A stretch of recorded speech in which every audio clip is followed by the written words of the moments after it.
जय हिंद दोस्तों।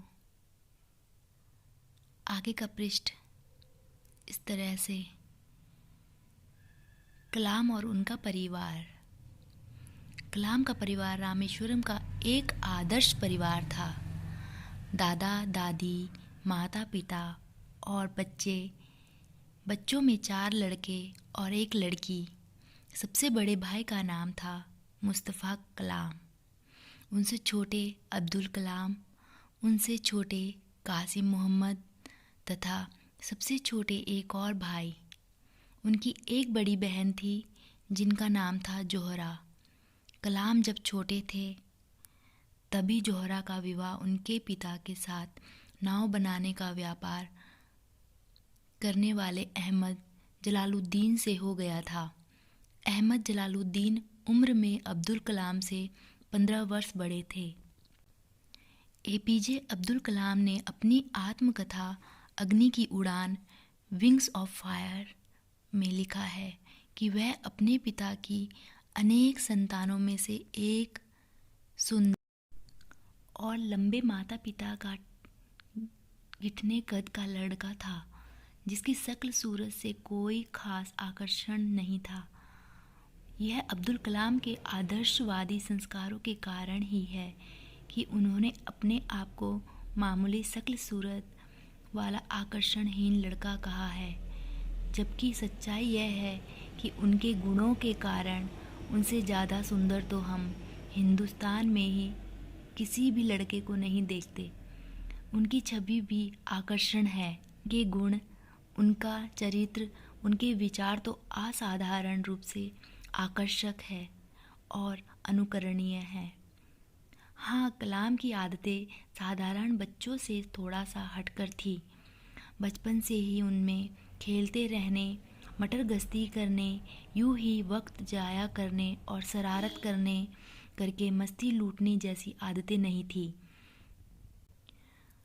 अपनी माँ की गोद में लेटकर माँ के प्यार की गहराई अनुभव करना, पिता की उंगली पकड़कर उनके साथ चलना, भाइयों और बहनों के साथ अच्छा व्यवहार करना, मित्रों और साथियों के प्रति खुले मन से प्यार और सहयोग की भावना रखना, सहयोग देना और सहयोग लेना अब्दुल कलाम को अच्छा लगता था।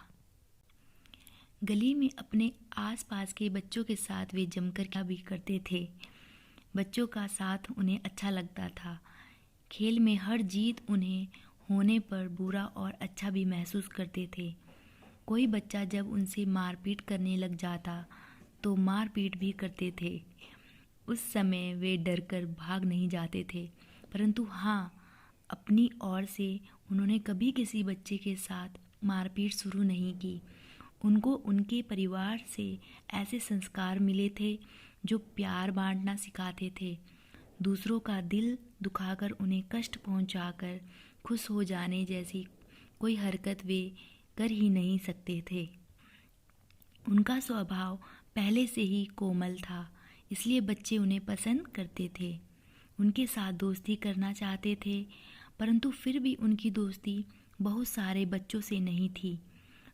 जो बच्चे बहुत हृदय और आपसी समझ बनाने वाले संस्कारों से युक्त थे, केवल उन्हीं के साथ उनकी गहरी दोस्ती हो पाई थी।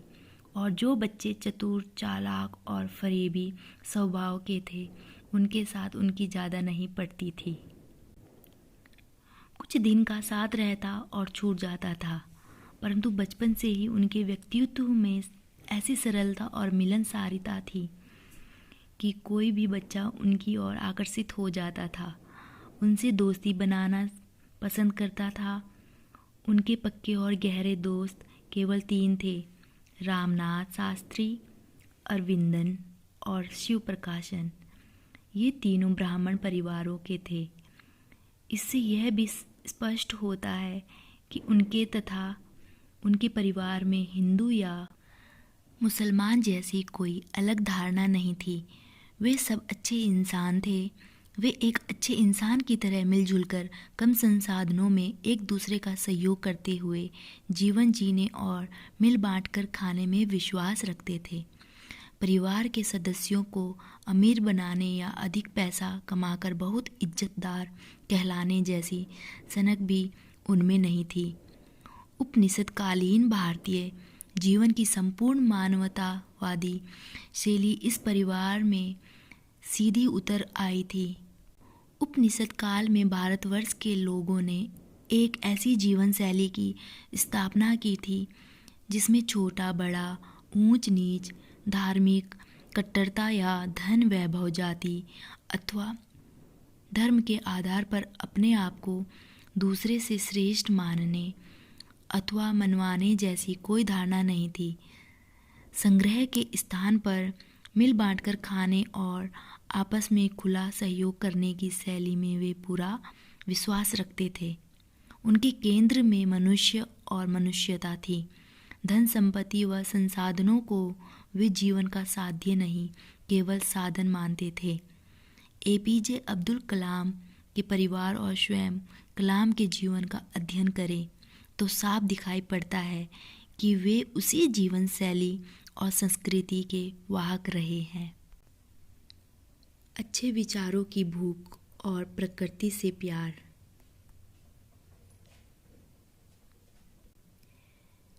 रामेश्वरम में वह घर जहां डॉक्टर कलाम का बचपन गुजरा। अब्दुल कलाम के जीवन का अध्ययन करने पर एक बात और पता लगती है कि वे बचपन से ही प्रकृति को बहुत प्यार करते थे। प्राकृतिक दृश्यों को देखकर उनका हृदय आनंद के रस में सराबोर हो जाया करता था। उनका जन्म ऐसे स्थान पर हुआ जो प्राकृतिक सौंदर्य, आध्यात्मिक शक्तियों और सद्विचारों का केंद्र था।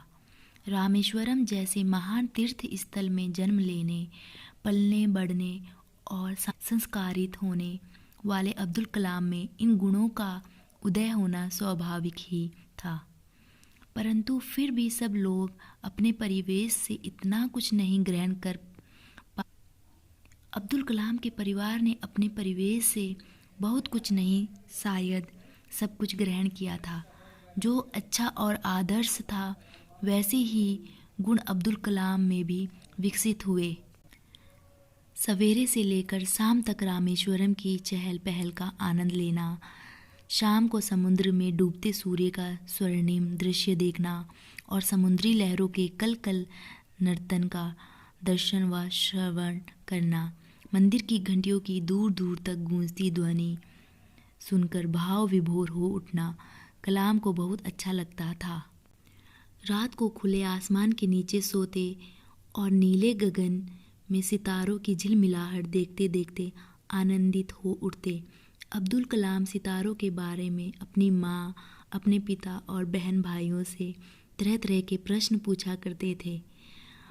अच्छे विचारों के प्रति उनकी भूख बचपन थी, जाग गई थी। उनके पिता इतने विचारवान थे कि वे अपने मिलने वालों को कुछ ना कुछ समझाते ही रहते थे। अब्दुल कलाम को बचपन में पिता का पूरा साथ मिला। उनके पिता जहाँ भी जाते अब्दुल कलाम को प्राय अपने साथ ले जाते। वे समझदारी और अच्छे विचारों के आदर्श माने जाते थे। लोग अपनी और अपने परिवार की समस्याओं के बारे में उनसे अक्सर विचार विमर्श करते रहते थे। वे हर व्यक्ति को बड़े उत्साह और विश्वास के साथ पकड़ते थे। वे पूरी तरह आशावादी और रचनात्मक सोच के व्यक्ति थे। उन्होंने कभी किसी को यह नहीं कहा कि यह बात तो पूरी हो ही नहीं सकती या यह समस्या तो सुलझाई ही नहीं जा सकती। वे हमेशा यही कहते थे, चिंता मत करो, सब ठीक हो जाएगा। ईश्वर पर भरोसा रखो, अपने आप को कभी कमज़ोर और असहाय मत समझो। जब ईश्वर सदैव तुम्हारे साथ है तो तुम असहाय कैसे हो सकते हो। मनुष्य को कभी अपने आप को कम नहीं समझना चाहिए। समस्याएं तो आती ही रहती है, समस्याओं से क्या घबराना, वे तो आनी जानी है, आती है तो जाती भी है, वे अपने आप चली जाएगी। बस तुम धैर्य रखो, अपने आप पर और अपने ईश्वर पर भरोसा रखो। तुम्हारा जीवन चिंताओं में घुल घुल कर मरने के लिए नहीं है। ईश्वर ने तुम्हें जो कुछ दिया है उसके लिए उसका शुक्रिया अदा करो और उसे सदा अपने साथ मानो। अब्दुल कलाम ने लिखा है, ईमानदारी और अनुशासन मुझे अपने पिता से विरासत में मिला था और अच्छाई में विश्वास और करुणा अपनी माँ से मिली थी। अपने परिवार तथा परिवेश में से उन्होंने सादा जीवन और उच्च विचार की वह भारतीय धारणा भी सीखी जो भारतीय संस्कृति को केंद्रीय आदर्श है। जो सादा जीवन जीते हैं, अधिक संसाधनों का इस्तेमाल नहीं करते, वे चिंता से पूरी तरह मुक्त होते हैं तथा अपने जीवन का पूरा सदुपयोग कर पाते हैं। समय और ऊर्जा दो ऐसी चीज़ें हैं जो संसाधनों को इकट्ठा करने में खर्च होती है। जो संसाधनों को सबसे ऊपर रखकर चलते हैं, वे अपना सारा जीवन और सारी शक्ति संसाधनों को इकट्ठा करने में ही झोंक देते हैं। अंत में वे इस काबिल भी नहीं रह जाते कि उन संसाधनों का दर्शन में विश्वास रखता था। भारतीय संस्कृति के महान मूल्य एवं आदर्श अहिंसा, दया, ममता, आत्मीयता और पारिवारिक सहयोग जो बुद्ध, महावीर, महात्मा गांधी, ईसा और मोहम्मद साहब के जीवन आदर्श थे, अब्दुल कलाम के परिवार में सहज रूप से विद्यमान थे।